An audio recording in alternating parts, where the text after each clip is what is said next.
Page number 7. Lesson 3. The Shepherd's Treasure.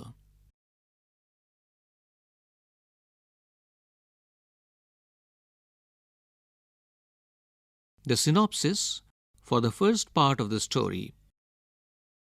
A poor shepherd once lived in Iran.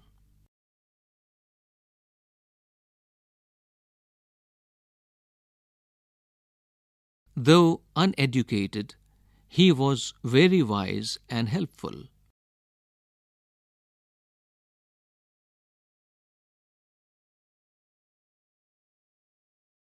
The king decided to meet him in disguise.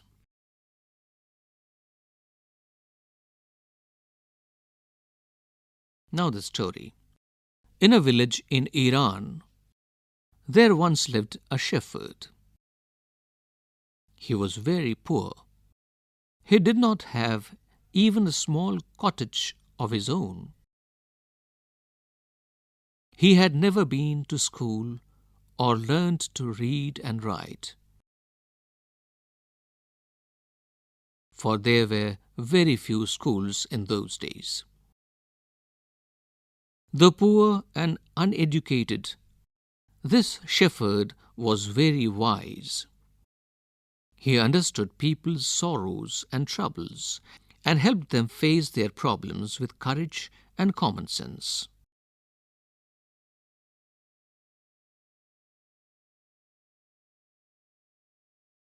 Many people came to him for advice.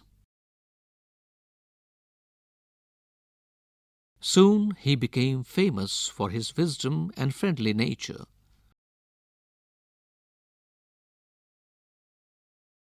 The king of that country heard about him and thought of meeting him. Disguised as a shepherd and riding on a mule, one day the king came to the cave where the wise shepherd lived.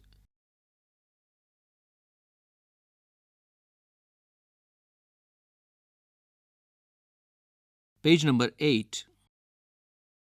As soon as the shepherd saw the traveller coming towards the cave, he rose to welcome him. He took the tired traveller inside the cave, gave him water to drink, and a share of his own meagre meal.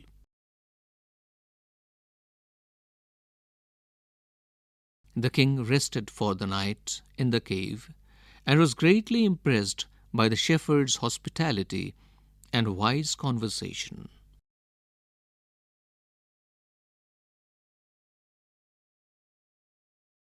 Now the synopsis of the next part of the story.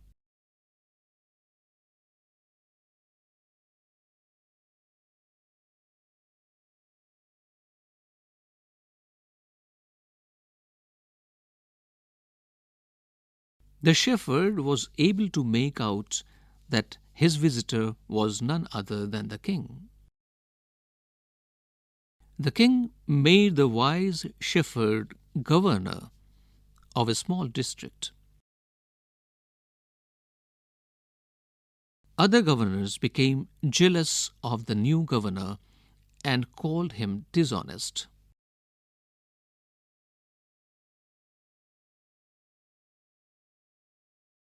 Though still tired, the king decided to depart the next morning.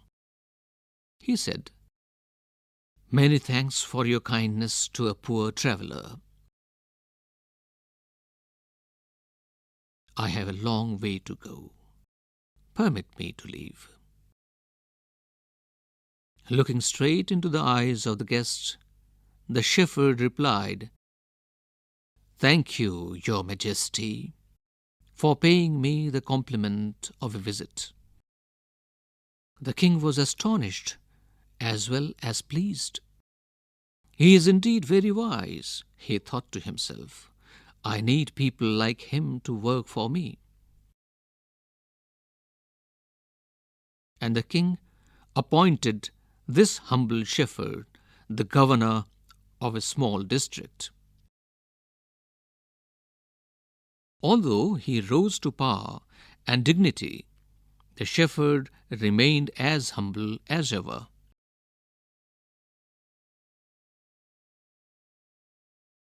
People loved and honored him for his wisdom, sympathy, and goodness. He was kind and just to one and all. His fame as a fair and wise governor soon spread throughout the country.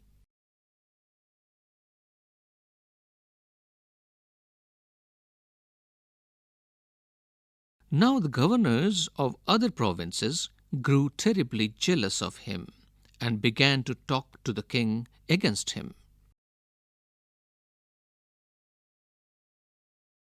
They said, "He is very dishonest and keeps for himself part of the money that he collects as tax from the people.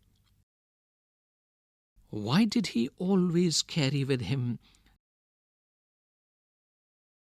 they added, "an iron chest?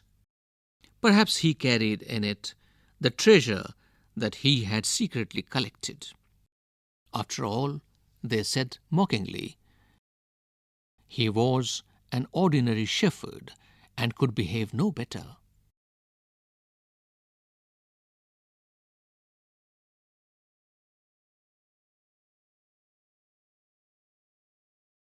Page number 9.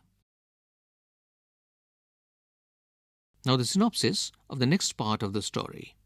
The new governor was called to the palace.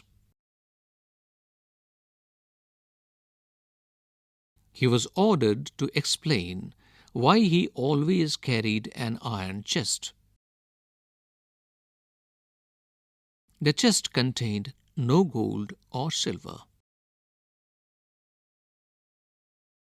Now the next part of the story. At first, the king did not pay attention to these reports, but how long could he ignore these governors and their endless stories about the shepherd? One thing was certain, the king discovered. The new governor did carry an iron chest with him all the time. So, one day, the new governor was summoned to the palace. He came riding on his camel, and to everyone's delight, the famous iron chest was there, fastened securely behind him on the camel's back.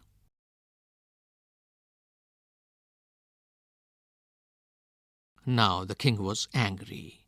He thundered, "Why do you always carry that iron chest with you? What does it contain?" The governor smiled. He asked his servant to bring in the chest. How eagerly the people standing around waited for the shepherd to be found out. But how great was their astonishment, and even of the king himself, when the chest was opened.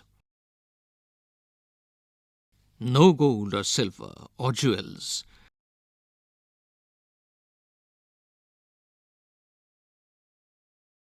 but an old blanket was all that came out. Page number 10. Holding it up proudly, the shepherd said, "This, my dear master, is my only treasure. I always carry it with me."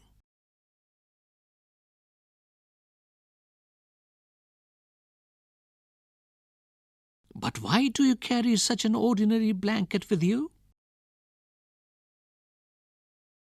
"Surely you are the governor of a district?" the king asked.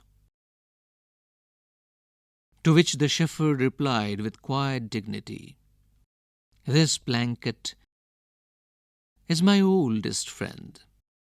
It will still protect me if at any time your majesty should wish to take away my new cloaks."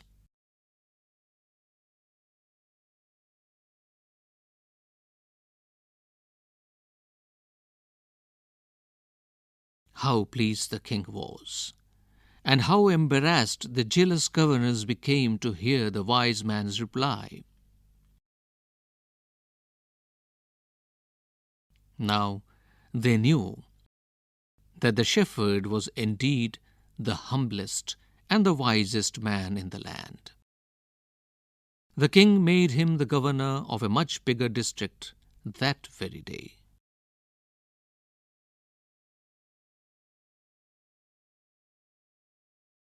This story has been taken from an Iranian folk tale.